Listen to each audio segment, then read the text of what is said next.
हमने ऑलरेडी क्या देखा था, रेडियस ऑफ क्या देखा था, लास्ट जो हमने पढ़ी क्लास में देखा था, रेडियस ऑफ एटम हमने निकाली थी, radius of atom. Bohr's model में हमने सबसे पहले क्या निकाला, रेडियस ऑफ एटम। आज देखिए एनर्जी ऑफ इलेक्ट्रॉन, क्या देखिए, एनर्जी ऑफ इलेक्ट्रॉन। अब बोर ने कहा था एक बात है, एक इलेक्ट्रॉन रिवॉल्व करेगा अराउंड द न्यूक्लियस, न्यूक्लियस के इर्द गिर्द इलेक्ट्रॉन रिवॉल्व करेगा, लेकिन किस में, शाल ऑर्बिट में, और उसकी एनर्जी जो होगी वो क्या होगी, फिक्स्ड होगी। फिक्स क्या होगी उसकी एनर्जी, फिक्स्ड क्या होगी, फिक्स्ड। अब उन ऑर्बिटल्स को कहा गया था एनर्जी लेवल्स या कहा गया था और स्टेशनरी स्टेट्स। आप स्टेशनरी स्टेट्स क्यों कहा गया, स्टेशनरी कहते हैं रुका हुआ, रेस्ट में। Yes sir. इनको क्यों कहा गया स्टेशनरी स्टेट्स, एक्चुअल में ये वहां पे इलेक्ट्रॉन रुका हुआ नहीं था, लेकिन जिस ऑर्बिटल में इलेक्ट्रॉन घूम रहा था उस ऑर्बिटल की एनर्जी जो थी वो थी फिक्स्ड। इसकी एनर्जी क्या थी, फिक्स्ड। क्या थी, फिक्स्ड। इसलिए इनको कहा गया स्टेशनरी स्टेट्स। अब इस कितनी एनर्जी, एक इलेक्ट्रॉन की कितनी एनर्जी होगी, इस एनर्जी लेवल में कितनी एनर्जी होगी वो हम देखेंगे। क्या देखेंगे, एनर्जी ऑफ इलेक्ट्रॉन क्या होगी। तो सबसे पहले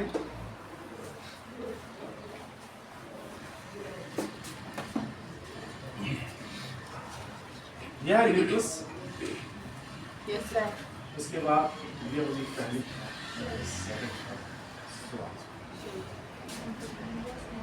जब एनर्जी ऑफ इलेक्ट्रॉन हम देखेंगे, total energy of electron, total energy of electron वो किसके बराबर होगी, kinetic energy plus potential energy, kinetic energy plus potential.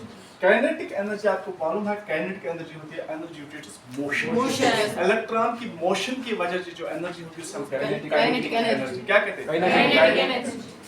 और ये भी आपको मालूम है काइनेटिक एनर्जी होती है 1/2 mv²। ये मालूम है, ये तो आसान था, काइनेटिक एनर्जी किसके बराबर होती है 1/2 mv²। लेकिन मेन जो हमारा काम शुरू होगा वो पोटेंशियल एनर्जी हम कैसे निकालेंगे। ये तो हमारे पास आ गई 1/2 mv², तो पोटेंशियल एनर्जी कैसे निकालें। पोटेंशियल एनर्जी आपने पढ़ा होगा, due to its position, electron की पोजीशन की वजह से या उसकी शेप की वजह से इसके पास एक एनर्जी होगी, जिस एनर्जी को पोटेंशियल क्या कहते हैं, पोटेंशियल एनर्जी क्या कहते हैं, पोटेंशियल। अब देखो ये न्यूक्लियस, फर्स्ट ऑफ सेकंड मैं लेता हूँ यहाँ पे एक इलेक्ट्रॉन कहाँ पे है, इन्फिनिटी पे। कहाँ पे, इन्फिनिटी पे। इलेक्ट्रॉन कहाँ पे, इन्फिनिटी। कहाँ पे, इन्फिनिटी।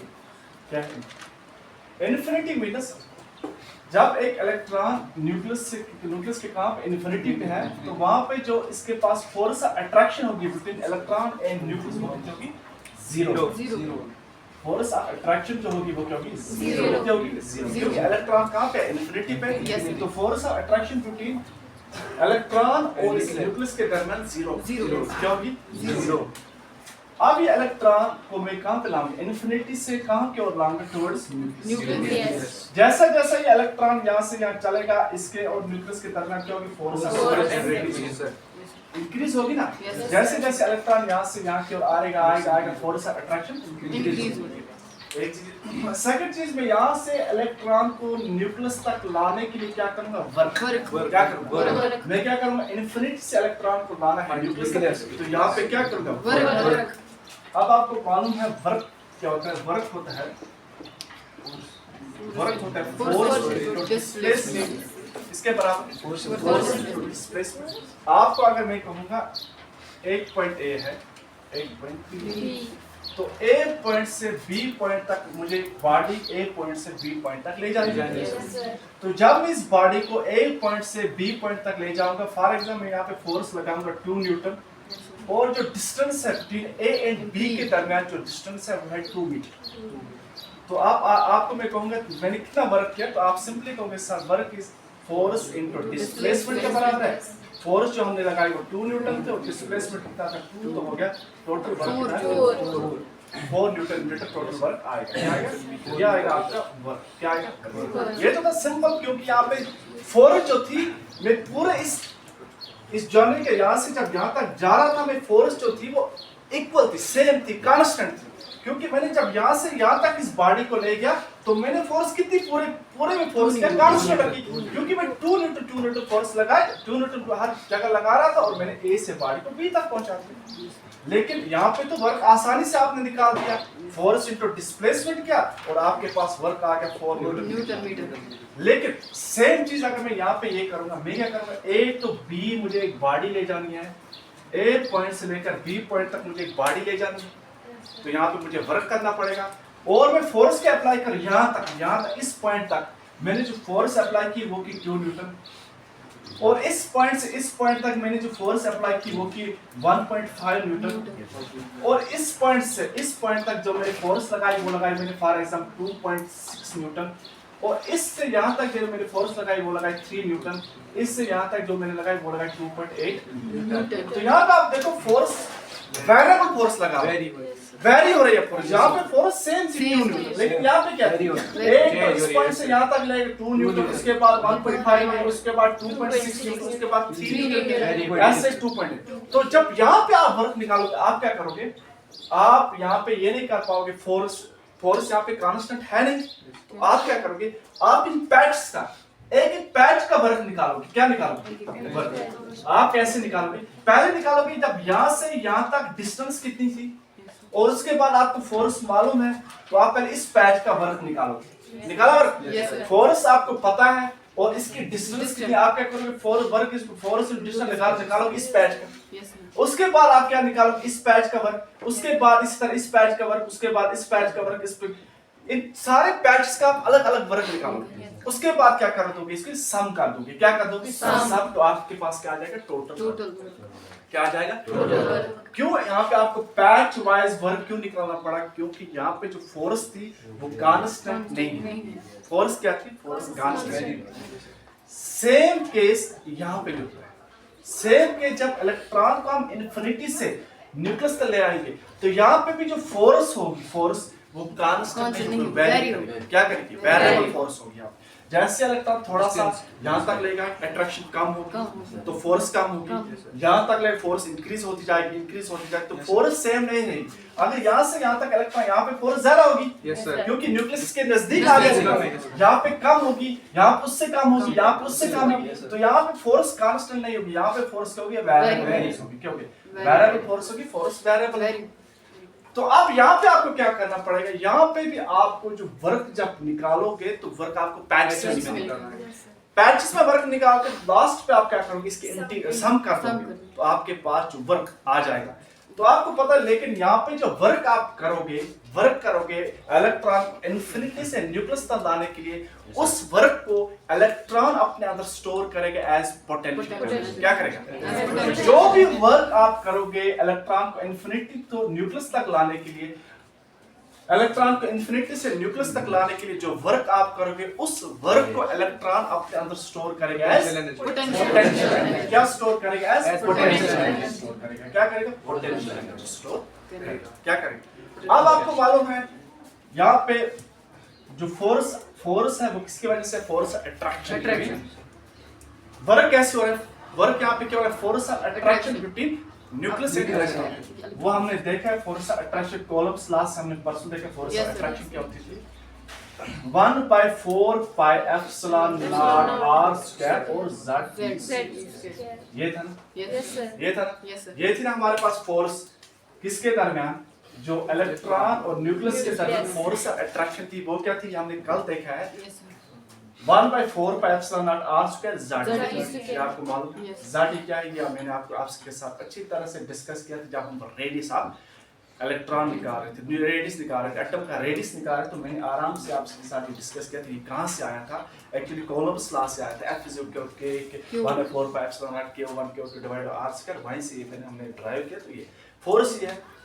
अब देखो फोर्स तो ये है, फोर्स तो सेम होगी। जब यहाँ पे इलेक्ट्रॉन आया तो इसको न्यूक्लियस की तरफ फोर्स यही थी ना, वो अलग चीज है। यहाँ पे अट्रैक्शन कम थी, तो लेकिन डिस्टेंस कितनी, स्मॉल डिस्टेंस से ट्रेवल किया, स्मॉल डिस्टेंस ट्रेवल किया, तो मैं डिस्टेंस क्या लूंगा, डिस्प्लेसमेंट जो था वो लेंगे dr। क्या लूंगा, स्मॉल, पूरा का पूरा नहीं, मैं इसको पहले ये डिस्प्लेसमेंट लूंगा dr, उसके बाद ये, उसके बाद ये, उसके बाद ये तो लूंगा। तो मैं क्या निकालूंगा, वर्क जब मेरे पास आ गया, मैंने अभी कहा आपसे कि वर्क जो इलेक्ट्रॉन करेगा from infinity to up to nucleus तक लाने के लिए वो स्टोर किस फॉर्म में, पोटेंशियल एनर्जी। और हमारे पास क्या आ जाएगी, पोटेंशियल एनर्जी। जब हमारे पास पोटेंशियल एनर्जी आएगी तो हमारे पास एनर्जी क्या आ जाएगी, एनर्जी आ जाएगी। तो चलो हम देखते हैं, पहले ये वर्क निकालते हैं। मैंने क्या कहा, हमें यहाँ पे क्या बैचेस में वर्क निकालना पड़ेगा और उसे सम कर। अब मैथमेटिक्स में आपको सम करने के लिए एक चीज है इंटीग्रेशन। इंटीग्रेशन जो आप बेसिक मैथमेटिक्स टूल्स पढ़ोगे फिजिक्स में, वहां पे आप पढ़ोगे इंटीग्रेशन क्या है, इंटीग्रेशन है क्या है, इंटीग्रेशन पढ़ोगे। जो नॉन मेडिकल वाले हैं वो आराम से पढ़ेंगे, कहाँ पे, मैथमेटिक्स में पढ़ेंगे, 12th के मैथमेटिक्स में पढ़ेंगे। और जो पीसीबी वाले हैं वो भी पढ़ेंगे मैथमेटिक्स टूल्स में, इंटीग्रेशन थोड़ा बहुत बेसिक कांसेप्ट उसका जानना। अब मैं क्या करूंगा, मुझे निकालना है वर्क। वर्क किसके बराबर, वर्क में कैसे निकालूंगा, वर्क कैसे निकाल, फोर्स इनटू डिस्प्लेसमेंट, सिंपल यही फार्मूला अप्लाई करूंगा। लेकिन यहाँ पे आपको मालूम है मैं क्या करूंगा, इंटीग्रेशन करूंगा। कहां से, इन्फिनिटी से। तो ये डिस्टेंस जो है r, तो इन्फिनिटी टू r तक मैं क्या करूंगा, integration from infinity to r, integration करूंगा। इन्फिनिटी से लेकर r तक मैं क्या करूंगा, इंटीग्रेशन। और फोर्स हमारे पास आपको मालूम है, अभी मैंने बताया Z E square divided by 4 pi epsilon naught, यह फोर्स। और हमारे पास डिस्प्लेसमेंट क्या है, dr। क्योंकि डिस्प्लेसमेंट में ले रहा हूँ स्मॉल इसका, ये थोड़ा सा जो पार्ट है ये ले रहा हूँ, क्योंकि एक साथ में नहीं ले सकता क्योंकि फोर्स वेरी कर रही है। तो मैं क्या लूंगा, एक स्मॉल पैच का मैं क्या लूंगा, डिस्प्लेसमेंट। तो आप देखो मैं इंटीग्रेशन कैसे करूंगी इसकी। सबसे पहले इंटीग्रेशन में जो भी कांस्टेंट है वो इस इंटीग्रेशन सिंबल्स के बाहर आ जाएगा। क्या होगा, देखो कांस्टेंट कौन करना है, z आपके पास कांस्टेंट है, एटॉमिक नंबर तो कांस्टेंट, ये तो चाहिए नहीं होगा। आप जिस एलिमेंट के लिए निकाल रहे हो, जिस एटम के लिए, उसका एटॉमिक नंबर डिफरेंट है। ये चार्ज ऑफ इलेक्ट्रॉन कांस्टेंट है, 4 कांस्टेंट है, पाई कांस्टेंट है, एप्सिलॉन नॉट भी कांस्टेंट है। ये सब के सब कांस्टेंट। इन कांस्टेंट को मैं कहां पे ले आऊंगा, इस इंटीग्रेशन साइन के बाहर ले आऊंगा। तो क्या आएगा बाहर, z square divided by 4 pi epsilon not, ये बाहर आ गया। अब अंदर क्या बचा, इन्फिनिटी टू r, अंदर क्या बचा, 1 बाय r स्क्वायर dr, ये बचा। अब इंटीग्रेशन किसकी करूंगा, r square, r square w is equal to z e square divided by 4 pi epsilon naught. अब देखो मैं क्या करूंगा, अगर मैं इस r को डिनोमिनेटर से यहाँ पे ले जाऊं तो ये किस पे चेंज हो जाएगा। तो यहाँ पे क्या आएगा, r माइनस 2 ये आ गया, आ गया ना। मैंने यहाँ से r को ऊपर ले गया तो किस पे चेंज हो जाएगा, r। अब देखो एक सिंपल यहाँ पे इंटीग्रेशन में एक सिंपल आपको मैं बोलूंगा, x and dx की जब आप क्या करोगे, इंटीग्रेशन करोगे, आपके पास एक फार्मूला आएगा, इसके इंटीग्रेशन आपसे क्या कह रहा है, x n के इंटीग्रेशन करोगे, क्या करोगे, इंटीग्रेशन करोगे। तो आप कैसे करोगे इंटीग्रेशन, x n प्लस 1, इसको प्लस 1 से कर दोगे और जो डिनोमिनेटर में होगा वो भी n प्लस 1 हो जाएगा। ये आपके पास सिंपलेस्ट एक फार्मूला जो आप यहाँ पे अप्लाई करना है, इंटीग्रेशन के एक सिंपलेस्ट फार्मूला जो हमें यहाँ पे अप्लाई करना, हमारा काम हो जाएगा। हमारा काम इसी एक चीज से हो जाएगा। यहाँ पे हमारा क्या x n by dx integration आएगी, तो आप क्या करोगे, x n plus 1 divide n plus 1, और इसी फॉर्मेट में है। देखो क्या है, x n और dr है ना, x n dr। अब इसके इंटीग्रेशन सिंपल से मैं यहाँ पे करके दिखाऊंगा आपको, w is equal to z square divide by 4 pi epsilon naught, और इंटीग्रेशन कैसे होगी, ये क्या है r, तो मैं क्या करूंगा r माइनस 2 प्लस 1 करने से, यहाँ पे देखो माइनस 2, यहाँ पे n हमारे पास क्या है माइनस 2, उसको क्या करूंगा plus 1 divide by minus 2, n फिर से माइनस 2 है यहाँ पे, माइनस 2 प्लस 1, हो गया, तो लिमिट्स ले लो इन्फिनिटी टू आर। तो ये कहाँ पे देखो, अब क्या हमारे पास हमारा वर्क आ जाएगा हमारे पास z ई स्क्वायर, ये माइनस में आ जाएगा, माइनस बाहर आ जाएगा, माइनस में आ जाएगा, यहाँ पे क्या आ जाएगा minus z square 4 pi epsilon naught, और ये जो हमारे पास बचेगा इसके अंदर ये क्या बचेगा r माइनस 2 प्लस 1, ये किसको हो जाएगा माइनस 1 हो जाएगा, माइनस 1 r माइनस 1, और नीचे भी क्या है क्या आ जाएगा माइनस 1। अब देखो, अब माइनस 1 नीचे डिनोमिनेटर कोई फर्क तो देगा नहीं, तो हमारे पास क्या आएगा work w is equal to minus z e square 4 pi epsilon naught, और उसके बाद ये r माइनस 1 आ जाएगा सिंपली। अब इस r माइनस 1 को पॉजिटिव में चेंज करने में कहां पे ले जाना पड़ेगा डिनोमिनेटर में, तो ले जाओ मैं इसको डिनोमिनेटर में, w किसके बराबर आ जाएगा, w आ जाएगा बराबर minus z e square divided by 4 pi epsilon naught, और इस r को नेगेटिव है इसको मैं पॉजिटिव में चेंज करने के लिए कहां पे ले जाऊंगा डिनोमिनेटर, तो 1 बाय r, तो 1 बाय r लिखो, ये सिंपली r नीचे डाल दो, तो कोई बात नहीं r डाल दो सीधे, तो ये आ गया हमारे पास वर्क, क्या आ गया वर्क, हमारे पास क्या आएगा, ये हमारे पास आ गया वर्क।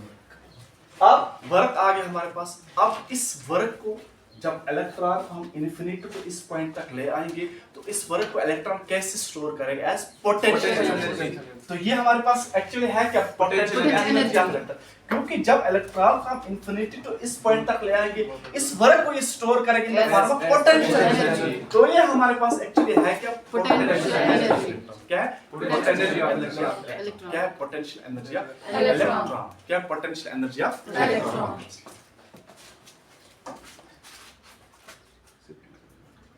देखो हमारे पास अब क्या है total energy of electron, total energy क्या है टोटल एनर्जी में पहले लिखा है आपको kinetic energy plus potential energy. अब हमारे पास काइनेटिक एनर्जी पहले से मालूम थी क्या है 1/2 ऑफ mv² प्लस अब हमारे पास पोटेंशियल एनर्जी आ गई, पोटेंशियल एनर्जी हमारी क्या है minus z e square divided by 4 pi epsilon not r square r।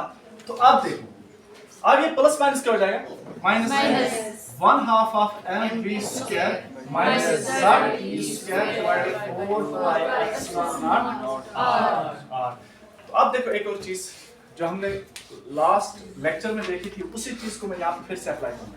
आपने एक चीज देखी थी, मैंने जब कहा था इलेक्ट्रॉन रिवॉल्व करेगा, इलेक्ट्रॉन के पास सेंटीमीटर जो फोर्स होगी वो किस में चेंज करा हुआ सेंटीमीटर फोर्स बनेगा, ये पूरा हमने रेडियस में देखा, तो वो क्या m सेंटीमीटर फोर्स किसके बराबर m इज इक्वल टू, ये मैंने लिखवाया था रेडियस ऑफ एटम में जब हम कर रहे थे, मैंने पूरा ये डिस्कस किया था, ये फोर्स सेंटीमीटर फोर्स होगी किसके बराबर, ये होगी z square divided by 4 pi epsilon not r square. आप देखो मैंने पढ़वाया है, ये हमने किया था जब रेडियस स्टार्ट करा। अब देखो स्क्वायर से ये खत्म हो जाएगा, हो जाएगा खत्म। अब क्या बचा, मैं लिख सकता हूँ mv स्क्वायर जो हमारे, उसके बदले में लिख सकता हूँ z e square divide 4 pi epsilon not r, लिख सकता हूँ। हमारे पास यहाँ पे क्या mv स्क्वायर है, तो mv स्क्वायर को मैं लिख सकता हूँ z e square divide 4 pi epsilon not r, लिख सकता हूँ। अब देखो half of z e square divide by 4 pi epsilon not r, और इसके बाद माइनस क्या है z e square divide by 4 pi epsilon not r y।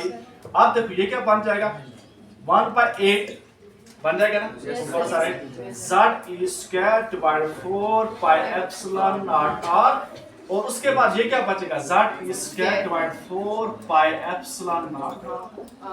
तो हम इसको लास्ट स्टेप पे ले जाते हैं सिंपली। अब यहाँ पे है हम एलसीएम लेंगे, एलसीएम आपको मालूम है 4 कौन सा 4 नीचे वाला, हाँ ये 4 खत्म हो जाएगा, हो गया।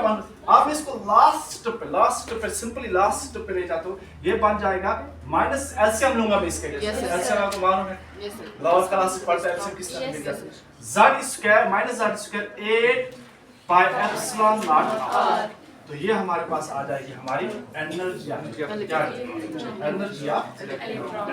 टोटल एनर्जी, कौन सी टोटल एनर्जी ऑफ इलेक्ट्रॉन हमारे पास आ जाएगी z minus z square 8 pi epsilon not r। Minus z square 8 pi epsilon not. इसका मैंने एलसीएम लिया एक्चुअली, Yes, sir. इसका मैंने एलसीएम लिया। तो उसके बाद क्या हो जाएगा, एक्चुअली ये बनेगा पहले z स्क्वायर, फिर उसके minus 2z square divide by 8 pi epsilon not r square, उसके बाद माइनस 2z स्क्वायर से होगा z स्क्वायर, वहां पे क्या बचेगा minus z square. LCM, simple LCM लिया मैंने यहाँ पे। तो लास्ट में हमारे पास एक्चुअली हमें ये चाहिए, एनर्जी ऑफ इलेक्ट्रॉन क्या आएगी, minus z square 8 pi epsilon not r square. एक चीज यहाँ पे हमने नोटिस की, हमारे पास जो एनर्जी आ रही है, टोटल एनर्जी ऑफ इलेक्ट्रॉन वो नेगेटिव आ रही है। आप देखो नेगेटिव, मेन क्वेश्चन यहाँ से एनर्जी ऑफ इलेक्ट्रॉन हमारे पास जो आ रही है ये क्या आ रही है, नेगेटिव। इसके आगे हम वैल्यू देखिए, वो अलग देखिए, पहले क्या आ रही है, नेगेटिव। नेगेटिव आ रही है हमारे पास। एनर्जी ऑफ इलेक्ट्रॉन क्या आ रही है, नेगेटिव। आप देखो total energy of electron negative आ रही है। व्हाई, ये आपसे क्वेश्चन आ सकता है, why energy, total energy of electron या potential energy of electron is negative. क्यों नेगेटिव, क्यों ये नेगेटिव? आप देखो हो क्या रहा है, यहाँ इन्फिनिटी पे जो था इलेक्ट्रॉन जब था, इसके और न्यूक्लियस के दरमियान फोर्स ऑफ अट्रैक्शन जीरो थी। इसका मतलब इसकी एनर्जी, फोर्स ऑफ अट्रैक्शन, इसकी एनर्जी क्या थी, जीरो।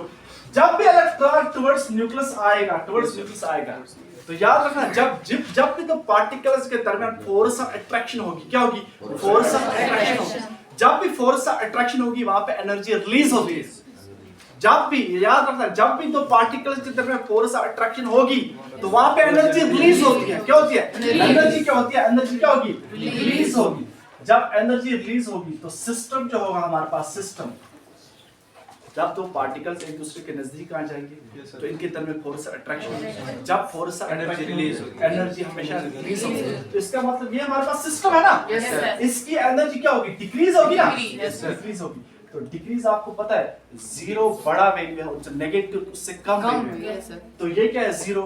इसका मतलब एनर्जी जीरो थी, पॉजिटिव में थी। डिक्रीज जब हमारा टुवर्ड्स इलेक्ट्रॉन का न्यूक्लियस आ रहा था तो एनर्जी अट्रैक्शन हो रही थी, इसका न्यूक्लियस आ रहा था, क्योंकि यहाँ पे न्यूक्लियस का पॉजिटिव चार्ज, इलेक्ट्रॉन का नेगेटिव चार्ज है। जब इलेक्ट्रॉन टुवर्ड्स न्यूक्लियस आ रहा था तो इनके दरमियान क्या थी, फोर्स ऑफ अट्रैक्शन थी। फोर्स ऑफ अट्रैक्शन, उसकी वजह से एनर्जी क्या हुई, रिलीज हो गई। जब एनर्जी रिलीज हुई तो इस पूरे सिस्टम की एनर्जी क्या होगी, डिक्रीज होगी। डिक्रीज कैसे होगी, नेगेटिव में आएगी। तो ये आया ना हमारे पास minus z square 8 pi epsilon negative value, इसलिए आया क्योंकि एनर्जी क्या हो रही है, डिक्रीज। अब इसके आगे मैं जाऊंगा एक पॉइंट और देखो, आपको पता है यहाँ पे कुछ चीजें कांस्टेंट है। मैं फॉर हाइड्रोजन लिखा हूं, hydrogen atom, for hydrogen atom, मैं हाइड्रोजन एटम के लिए निकालूंगा ये चीज। हाइड्रोजन एटम के लिए Z का वैल्यू 1 है ना, Z का वैल्यू Z का वैल्यू क्या आएगा, 1 आएगा। क्या आएगा, Z का वैल्यू क्या आ जाएगा, हाइड्रोजन एटम के लिए क्या आ जाएगा, 1 आ जाएगा। क्या आ जाएगा, 1।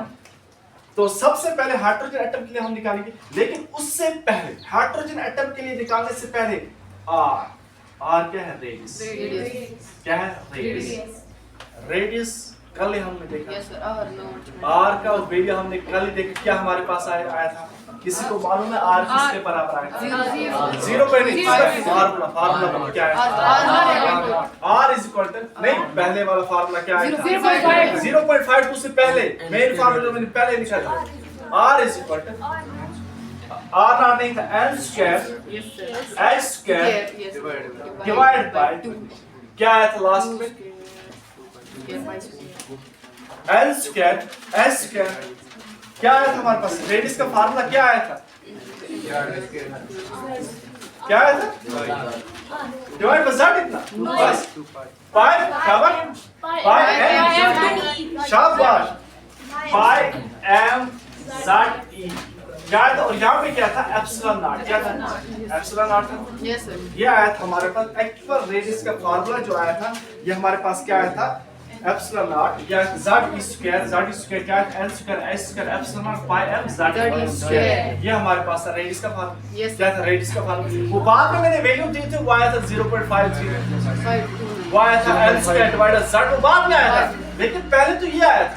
तो r का वैल्यू में क्या, r की जगह ये वैल्यू पुट कर सकता हूँ, ये वाला वैल्यू पुट कर सकता हूँ, r की जगह मैं ये वाला वैल्यू पुट कर सकता हूँ, r की जगह जो हमारे पास ये r रेडियस है, इसकी जगह क्या मैं ये वैल्यू पुट कर सकता हूँ जो हमारे पास रेडियस का ऑलरेडी वैल्यू है।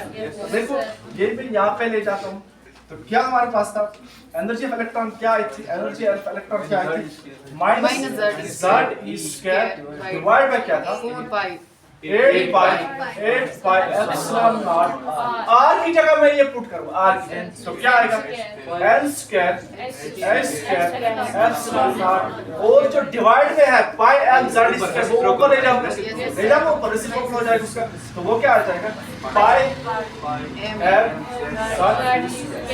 अब देखो पाई से पाई खत्म, पाई से पाई क्या हो जाएगा खत्म।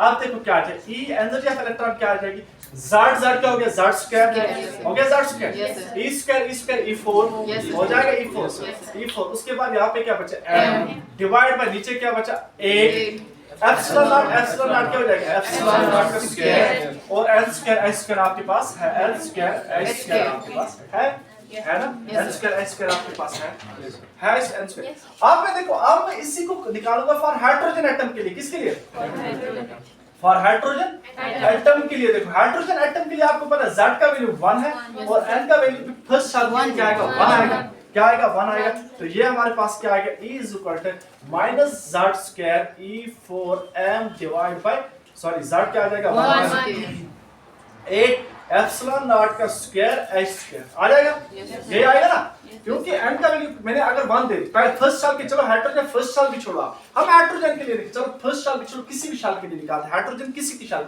तो मैं n का वैल्यू यहाँ पे दूंगा, n अगर 1 हुआ तो 1 दोगे, सेकंड साल के लिए होगा 2 दोगे, थर्ड साल के लिए होगा, लेकिन z तो नहीं चेंज होगा, ये मत डिपेंड करेगा किस पे, ये शर्त नंबर पे डिपेंड नहीं करेगा, किस पे डिपेंड करेगा, किस पे, किस एटम के लिए निकाल रहे हैं, हाइड्रोजन के लिए निकाल, किसी भी शाल का निकालो z का वैल्यू 1 ही आएगा, अगर फर्स्ट शाल के लिए निकालूंगा तब n का वैल्यू भी क्या आ जाएगा 1 आ जाएगा, क्या आ जाएगा 1 आ जाएगा, क्या आ जाएगा 1। उतारो ये पेन, या लिखो पहले इसके आगे एक बार जी आप। अब हमारे पास क्या है E किसके बराबर है minus E4m divide by 8 epsilon not का square h square n square. अब देखो आपको मालूम है E कांस्टेंट है, चार्ज ऑफ इलेक्ट्रॉन कांस्टेंट है, मास ऑफ इलेक्ट्रॉन कांस्टेंट है, 8 ऑलरेडी कांस्टेंट है, epsilon of probability of free space constant है, एट प्लैंक्स कांस्टेंट है, वैल्यू सबके मैंने आपको बोले हैं क्या क्या, जब सबका हम क्या देंगे वैल्यू, इसका सबका हम वैल्यू देंगे तो वो आएगा -2.178 into 10 raised power -18, क्या आएगा 10 raised power -18, लेकिन याद रखना जूल पर एटम क्या आएगा जूल पर एटम, और डिवाइड बाय n स्क्वायर तो कांस्टेंट नहीं है, ये तो वेरी करेगा, ये पूरा का पूरा कांस्टेंट वैल्यू में जब दूंगा तो मेरे पास आएगा 2.178 into 10 -18 divide by n square joule पर एटम। अब प्रॉब्लम ये है हमने जो निकाला वैल्यू ये सिर्फ एक जूल के लिए, एक एटम के लिए, एक एटम के लिए, हमारे पास एटम का नहीं निकाला, हमारे पास मोल ऑफ एटम का, 1 मोल का। अगर आपसे क्वेश्चन आएगा 1 मोल का क्या निकालो, 1 मोल का क्या निकालो एनर्जी, 1 मोल एटम की एनर्जी निकालो, तो आपको पता है सबसे पहले ये जूल पर एटम है, इस जूल को मैं कन्वर्ट करूंगा किलो जूल में, किसमें किलो जूल, और किलो जूल में कन्वर्ट करने के लिए मैं इस पूरे को 1000 से क्या कर दूंगा डिवाइड बाय, जब भी आप जूल को किलो जूल में कन्वर्ट करोगे डिवाइड बाय 1000 से कर दो, क्या करोगे 1000 से करोगे, E is equal to -2.178 into 10 raised power -18 divided by 1000 into n square into n square, तो हो जाएगा ये किस पे कन्वर्ट किलो जूल में, लेकिन हमने निकाला ये जूल पर एटम, हमें निकालना है किलो जूल पर मोल, क्या निकालना है किलो जूल पर, तो इसको हम मल्टीप्लाई किससे करेंगे एवोगाड्रोस नंबर से, शाबाश, क्योंकि 1 मोल में कितने नंबर ऑफ एटम हो सकते हैं एवोगाड्रो नंबर के बराबर, तो ये है 1 एटम के लिए, तो इसको मैं कन्वर्ट करूंगा 1 मोल में, उसके लिए मैं इसको क्या कर दूंगा एवोगाड्रो नंबर से मल्टीप्लाई, और एवोगाड्रो नंबर आपको पता है 6.022 into 10 23, जब मैं इस पूरे को मल्टीप्लाई करूंगा एवोगाड्रो नंबर से और लास्ट पे किलो जूल पर मोल निकल कर आएगा। अब ये कितना आएगा, इसका जो वैल्यू आएगा वो आएगा -1312 डिवाइड बाय n स्क्वायर, ये याद रख लेना 1312 डिवाइड बाय n स्क्वायर जो आपके पास आएगा, ये होगी आपकी एनर्जी ऑफ इलेक्ट्रॉन, लेकिन किसके लिए हाइड्रोजन के लिए, किसके लिए हाइड्रोजन के लिए। अब अगर हाइड्रोजन नहीं है आपके पास, आपको एनर्जी हीलियम की बोली जाती है, हीलियम की सेकंड शैल की निकालो, किसी भी एटम की किसी भी शैल की निकालो, तो आपको एक चीज और ऐड करनी पड़ेगी यहाँ पे, एनर्जी जब आप इलेक्ट्रॉन की निकालोगे आप क्या करोगे -13 12 करोगे, लेकिन किसमें है ये एनर्जी? याद रखना ये है किलो जूल पर मोल में। किसमें? किलो जूल पर मोल में है ये एनर्जी। किसमें है? किलो जूल पर मोल में है ये एनर्जी। तो 13 12 डिवाइड बाय n स्क्वायर आपके पास है। ये फार्मूला अप्लाई करोगे हाइड्रोजन के लिए निकालने के लिए। लेकिन अगर किसी और एटम के लिए हुआ तो आपको पता है z स्क्वायर देना पड़ेगा। तो आप यहाँ पे कर दोगे z स्क्वायर। किसी भी for any other atom other than hydrogen अगर आपके पास निकालना होगा तो ये वाला अप्लाई, क्योंकि वहां पे एटॉमिक नंबर डिफरेंट होगा। हाइड्रोजन के लिए आपको पद मालूम है एटॉमिक नंबर 1 है, लेकिन हाइड्रोजन के बगैर कोई और एटम हुआ तो वहां पे एटॉमिक नंबर 1 नहीं ले सकते, तो आपको z का वैल्यू देना पड़ेगा। उसने मैंने बना दिया यहाँ पे फार्मूला आपके लिए। आपका जो होमवर्क होगा वो आसान हो। जब आप क्वेश्चंस करेंगे तो मैं आपको किसी भी एटम का बोलूंगा, आपको मालूम है z स्क्वायर। तो z स्क्वायर अगर हाइड्रोजन के लिए बोला तो z का वैल्यू देने की कोई जरूरत नहीं, m स्क्वायर है। और हाइड्रोजन के और किसी के लिए बोला तो z स्क्वायर। इसका मतलब हाइड्रोजन के फर्स्ट साल के लिए क्या आएगा? हाइड्रोजन के फर्स्ट साल के लिए अगर मैं क्वेश्चन पूछूं तो n का वैल्यू क्या आएगा? 1 स्क्वायर। इसका मतलब n is equal to 1 hydrogen के लिए, लेकिन n इज इक्वल टू 1 जब फर्स्ट साल की एनर्जी कितनी होगी? -13 अगर मैं n इज इक्वल टू 2 बोलूं सेकंड साल के लिए बोलो एनर्जी 3 2 8, ये वैल्यूज याद रख लेना। 3 to 8.32 आ जाएगी किलो जूल पर मोल। अगर मैं n इज इक्वल 3 हाइड्रोजन के लिए भी बात करो n इज इक्वल 3 तो ये आ जाएगी 145.95 किलो जूल पर मोल। इसका मतलब यहाँ से एक चीज आप देखो, माइनस माइनस आप करेंगे। Yes sir. एक चीज देख लो लास्ट चीज, उसके बाद हम खत्म करेंगे आज। उसके बाद कल इस पे क्वेश्चंस भी करेंगे। जो डिफरेंट कॉम्पिटिटिव एग्जाम वो क्वेश्चंस करेंगे। लेकिन ये चीज एक देखो, पहले जब n का वैल्यू 1 था तो एनर्जी ज्यादा थी, ये कम, ये ज्यादा थी, ये कम, ये थी -13 थी। तो जब वैल्यू n का जितना वैल्यू इंक्रीज होगा तो एनर्जी का वैल्यू इंक्रीज हो रहा है या डिक्रीज हो रहा है? देखो यहाँ पे पहले के लिए था -13 किलो जूल पर मोल। n जब 1 था हाइड्रोजन के लिए, जब n 2 था n इज इक्वल टू मैंने क्या कहा 328.32 किलो जूल पर मोल हो गया। जब n का वैल्यू मैंने 3 दिया तो एनर्जी का वैल्यू क्या 145 किलो जूल पर मोल। इसका मतलब जैसे जैसे n का वैल्यू इंक्रीज हो रहा है तो एनर्जी का वैल्यू, क्योंकि -145.95 ज्यादा है इससे, क्योंकि वैल्यू नेगेटिव में। अगर पॉजिटिव में होते तो फिर आप आराम से कहते ये ज्यादा है, लेकिन वैल्यू किसमें? नेगेटिव। इसका मतलब जितनी एनर्जी लोअर ऑर्बिटल होंगी उनकी एनर्जी कम होगी, ज्यादा नहीं कम होगी। जितनी लोअर ऑर्बिटल होंगी उतनी एनर्जी क्या होगी? कम होगी। जितनी हायर ऑर्बिटल होगी उतनी एनर्जी ज्यादा होगी। जितनी ऑर्बिटल लोअर होगी एनर्जी उतनी कम होगी, जितनी ऑर्बिटल हाई होगी एनर्जी ज्यादा। और भी कुछ इसको इलेक्ट्रॉन वोल्ट में कैसे कन्वर्ट किया जाता है वो भी हम कल डिस्कस करेंगे। और उसके बाद जो इस पे क्वेश्चंस आए होंगे डिफरेंट कॉम्पिटिटिव एग्जाम में वो भी हम डिस्कस करेंगे। तो ये कल देखेंगे।